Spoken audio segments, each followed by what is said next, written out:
Hello friends, welcome back to PH facts channel. आज इस video पर एक ऐसी किताब या ग्रंथ के बारे में बताने जा रहा हूँ जिसने भी उस किताब को पढ़ा या तो वो करोड़पति बन गए या पागल हो गए। तो चलिए हम स्टार्ट करते हैं। नीलावंती ग्रंथ यह वही किताब है जिसे पढ़ने वाला पागल या मर जाता है। जी हाँ, मर जाता है। एक्चुअली मर जाता है ये इसलिए क्योंकि कहा जाता है कि इस किताब को श्राप दिया गया था कि जो भी इसे अधूरा पढ़ेगा वो पागल हो जाएगा और जो पूरा पढ़ेगा वो मर जाएगा। अब आप लोग सोच रहे होंगे कि आखिर इस ग्रंथ में ऐसा क्या लिखा है, तो चलिए जानते हैं। इस ग्रंथ में जानवरों, पेड़ पौधों और कुछ ऐसे मंत्र जिससे मौसम को भी कंट्रोल किया जा सकता है।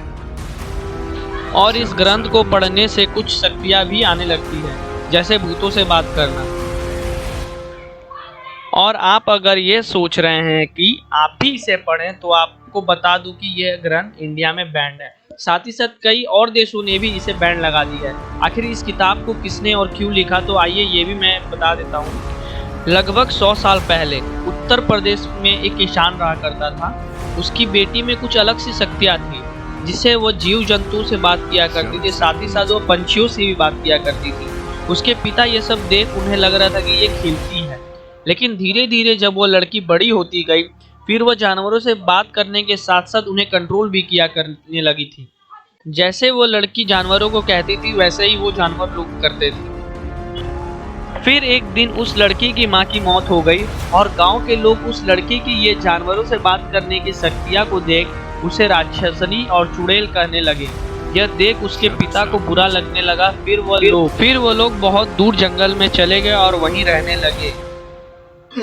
पर वहां पर भी जंगली जानवरों और पंछियों से बात किया करती थी। मगर अब वो लड़की जानवरों के साथ साथ अब रात को भूतों से भी बात करने लगी थी। और ये बात अपने पिता को जब बताई तो उनके पिता बहुत हैरान हुए। तब से वो लड़की जो भी जानकारी जानवरों और भूतों से मिलती थी वो सब एक पत्तों पर लिखना शुरू की और उसे वो बहुत संभाल कर रखने लगी।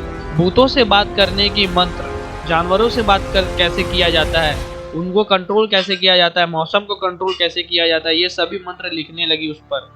एक दिन वह लड़की जंगल में और अंदर की ओर गई और उसके पिता ने उसे कहा था कि इंसानों पर कभी भरोसा मत करना। और उस दिन जब वो जंगल में गई तब वहाँ एक सड़क के पास जा पहुंची। वहाँ उसे दिखा कि एक व्यापारी की बैलगाड़ी फंसी हुई थी और तब तक वहाँ लुटेरे आ गए। तब वह दोनों जंगल की ओर भागे और व्यापारी को चोट लगी और वो वहीं पर बेहोश हो गया। जब होश आया तब उसे उस लड़की को देखा। उसे देखते ही बहुत सुंदर लगी।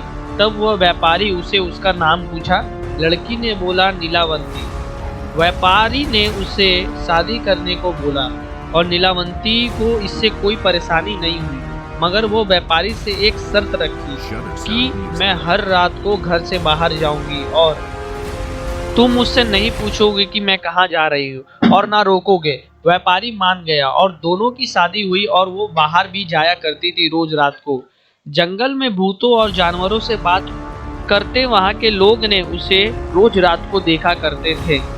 उसे लोग याक्षणी और भूत होने का दावा करने लगे और उसे दूसरे जगह से आने का दावा करने लगे।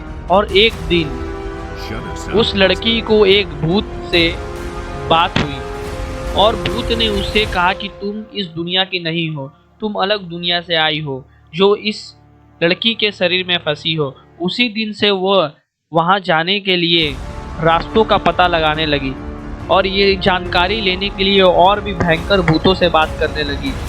और फिर एक दिन रात को उसे एक भूत ने कहा कि आज रात एक लाश नदी से बहकर आएगी। उस लाश के हाथ पर ताबीज बांधा होगा, उसे खोल कर रखना।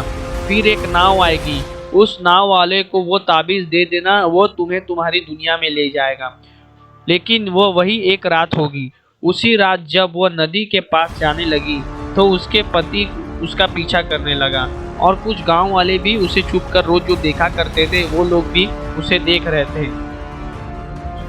और नीलावंती उस लाश को पकड़कर उसको ताबीज खोलने लगी। तब गांव वाले उसे चुड़ैल समझ बैठे और उसे मारने के लिए दौड़ाने लगे।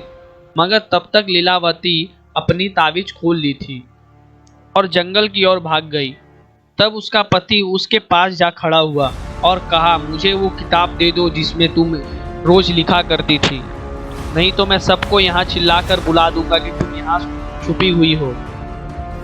और तब तक उसका पति एक पिशाच का रूप ले लिया, तो गड़े खजाने को ढूंढना करता था और वो पूरी दुनिया को अपने कंट्रोल में करना चाहता था। तब नीलावंती को बहुत गुस्सा आया। अगर उसे उस नाव में जाना था, उसके पास और कोई रास्ता नहीं था, नहीं तो वो कभी नहीं जा पाती अपने दुनिया में।